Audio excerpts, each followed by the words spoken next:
Hello, it's me.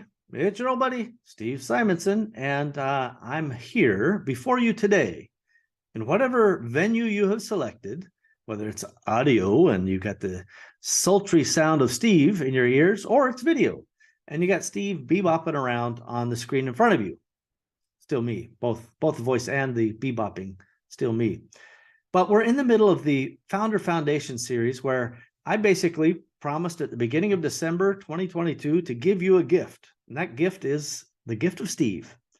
Actually, the gift more accurately would be here are some general management and fundamental aspects to how you build a leadership team. And if you're following along at home, you should be able to write each of these modules down in the mini series and start to ask yourself, do I have this covered? Do I have a strategic objective? Do I have my key performance indicators? Do I have a company origin story? Have I found my personal why, or am I in the process of finding it? Like each of these is like a checklist that you should just go write down and think about it with your executive team, the people who report to you first, and then how do they disseminate further down in your organization to the extent that it's necessary.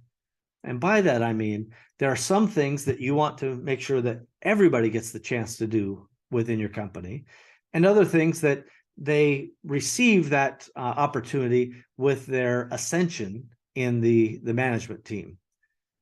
For example, if you have somebody working on a forklift or working in customer service, they may not need to have, advanced C-level training on, how to manage, complex finances or whatever. By the same token, if you're like me, we like everybody in the company to be exposed to strengths-based training. So we'll give them the strengths-based assessment early on and help identify their strengths. And then part of our objective as a management, real-world systemic management, is to identify and then figure out what those strengths mean and how they can serve that person's personal why. Like, golly, what do they want in 5 years? Do they want to be a manager? Do they want to, travel the world? What do they want? And by understanding this with your people, again, I know you can't do it all overnight, but this is how you bring people up in an organization. You find out where you're compatible, where you're each going, and finding out who's really in love with your mission and your company story, and finding out who can do the best job for you long term. All of these things are vital. I just can't stress it enough. Vital to you determining kind of the future performance of your company, because you're picking your bloody managers from the stockpile that you have. And if you don't have a good stockpile, that means you're not preparing yourself for that future that you're envisioning. All right. Let's talk about today's topic, which is time management. So I do think that a lot of us understand that we don't always maximize time, which, by any count would be our most fleeting resource, right? Time literally clicks away every second of every day. And it's not something we can buy, right? Time is not a commodity that we can just go out to the market and buy. And therefore, time must be considered precious. And how we choose to spend that time, particularly on the business time, is something that deserves some consideration. So I do know this, that there are lots of ways that time is stolen from you, right? You can think of it as almost like a bank. And how did your bank get robbed today, your bank of time? Well, somebody called you that was not on your calendar. And they didn't call you with something that was like, hey, the house is on fire, get out now. They called you with, hey, whatever happened to this thing over there, right? Which they could have structured a meeting for that, or some structured phone call later that would be on your calendar, and you'd be prepared for that call. And then, in fact, you'd be on your appropriate priority. It could be things like, I'm just kind of bored right now, so I'm, streaming, the Tiger King, because I was just kind of bored. By the way, when we get bored and our mind gets kind of sluggish, this is the best time to try to find ways of refocusing, right? And you should almost have like a system for refocusing. Sometimes that could include just going for a walk, right? Which you may consider like a time thief, but I often do some of my best thinking while I'm walking. This brings me to a very important point.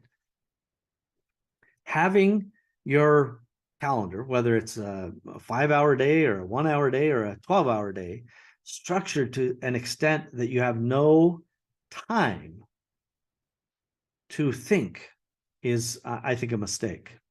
I believe it's a mistake. Not having time, especially at the executive level, founder level, to just let ideas flow through you and contemplate potential solutions and let your brain kind of do processing instead of being overwhelmed with lots of new inputs, I think is important. It certainly has been important for me. And I would say that many entrepreneurs have a similar framework where, we love to be in the moment by moment firefighting of a business. We're often quite good at it. I'm certainly, from an entrepreneurial perspective, one of the best firefighters around.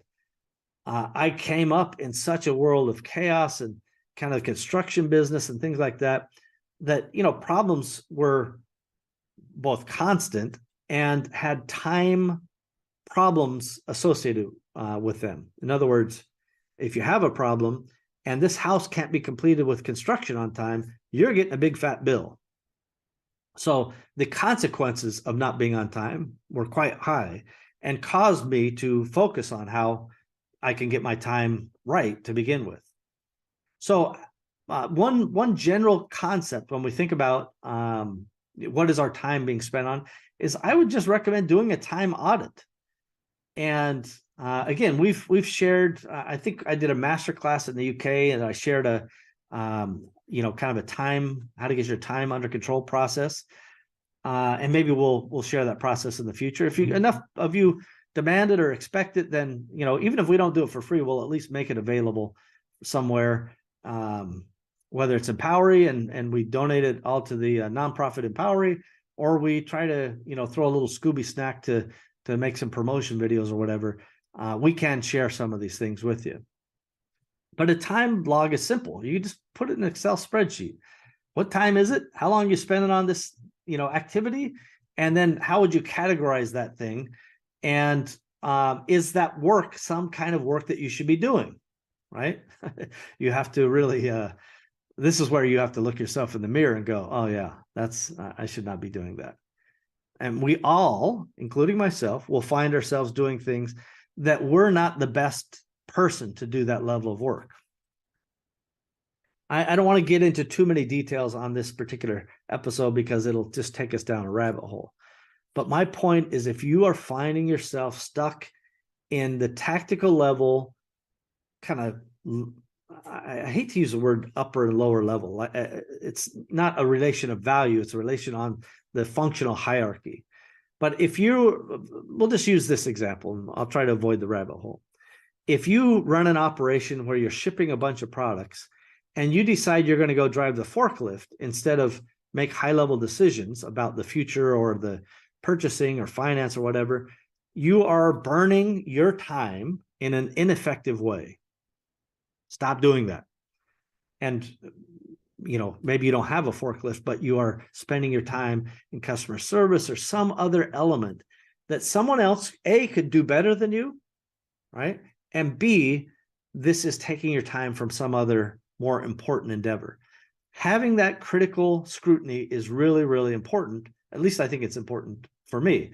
So I would just say track your time. I would actually handwrite it out. Don't try to keep it in one of these fancy apps or Excel spreadsheets.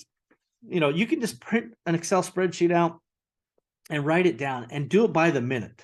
Don't leave anything out and do it for a whole week. Add all the time up you're spending, subcategorize that time. Now, at the point you're done with it, then have one of your VAs put it in an Excel spreadsheet so you can start doing, kind of pivot tables and see where you're spending your time.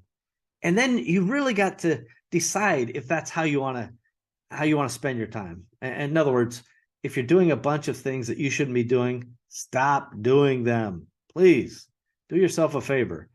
People often are their own obstacle to productivity. Right? Write that one down. People, meaning you, are your own obstacle to productivity because you're making decisions of how to spend your time on things that don't require you. And when I say you, I'm really talking about things that only you can do, or things that need your level of authority or discretion, or whatever the case may be. Everything else, please take steps to get those decisions off to the corresponding level of authority necessary and the competency required to make, good practical decisions. Time management, everybody, is something that, it gets occasionally talked about, but I think entrepreneurs, we don't give it enough due. We don't pay enough attention to it because we always just think, you know what? I'll just work more. I'll just work longer. I'll just work harder. Every single one of those answers is the wrong answer. If we were on Family Feud, you'd have 3 strikes, because all of those are not how you systemically manage a business. They are, in fact, the weak manager's playbook to just work longer or harder, or whatever the case may be. So don't be weak, be strong. And that means bringing up your people to be, themselves key decision makers and taking that bottleneck off of you. Time management, everybody. Founder Foundations continues, and I hope that you're getting value. Please tell us if you like this. Use the comments, use the like buttons, and the all the algorithmic things that you think would be important. Please deploy some of those right now so we can get this message amplified. I appreciate it, and I know your fellow entrepreneurs will appreciate you paying it forward. Awesomers.com. We'll see you next time, everybody.